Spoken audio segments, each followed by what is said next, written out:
মাওলানা আহমদ রেজা খানকে। সুবহানাল্লাহ। আরে মাওলানা আহমদ রেজা খান তিনি যখন নাথিয়া কালাম লিখছেন, আপনি আর আমি পড়ি, মুস্তাফা জানের রহমত पे लाखों सलाम, পড়ি কিনা?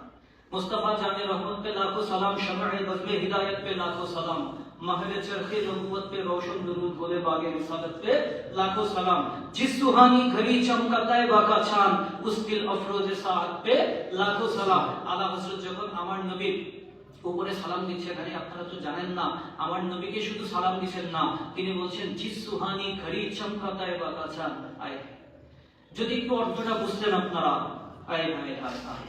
আমার নবীর উপরে সালাম দিয়েছেন না না না, বলছেন যে মোবারক সময়ের মধ্যে তাইবার চাঁদ, মদিনার চাঁদটা উদিত হয়েছে, অর্থাৎ যেই 12 রবিউল আউয়াল সোমবারের সুবহে সাদিকের সময় আমার নবী পাক দুনিয়ার জমিনের মধ্যে তশরিফ এনেছেন, ওই মোবারক সময় যে সময় মদিনার চাঁদ উদিত হয়েছে, উস দিল আফরোজে সাআত, আমার নবীর এই মোবারক মুহূর্ত থেকে নবীর চুল, নবীর নাক, নবীর জিহ্বা, নবীর কথা, এরপরে আওলাদে মোবারকের উপরে, ফাতেমাতুজ জাহরার উপরে, আহলে বাইতের উপরে যখন নাকিয়া কালাম পেশ করছেন, এরপরে গৌসে পাকের উপরে, আউলিয়ায়ে কেরামের উপরে নাকিয়া কালাম পেশ করছেন, বলছেন সবাইকে তো দিলাম, এবার আমার উস্তাদ, আমার মা বাবা, আমার ভাই বোন যারা আছে, আমার সন্তান সন্ততির মধ্যে নেককার যারা আছে, সবার উপরে সালাম দিলাম।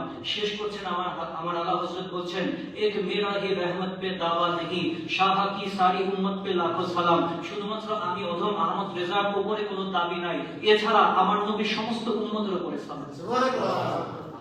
কেমন আন্দাজ ছিল, কেমন জেহেন ছিল, কেমন আন্দাজ ছিল, কেমন ইশক ছিল। যেমন সামনে আখেরি লাইন আমার আলা হযরত বলতেছেন, কাশ महशर में जब उनकी आमद हो और भेजे सब उनकी शौकत पे लाखों सलाम, तो मुझसे खिदमत की कुदसी का है हर रजा, मुस्तफा जाने रहमत पे लाखों सलाम।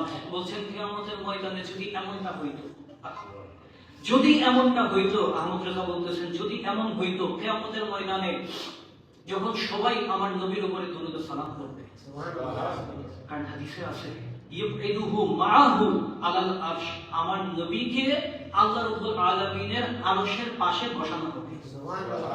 যেটাকে মুহাদ্দিসিনে কেরামের একটা তত্ত্ব বলেছেন, এটা হচ্ছে মাকামে মাহমুদ। এটা কি? মাকামে মাহমুদের 5টা অর্থ রয়েছে। কয়টা অর্থ?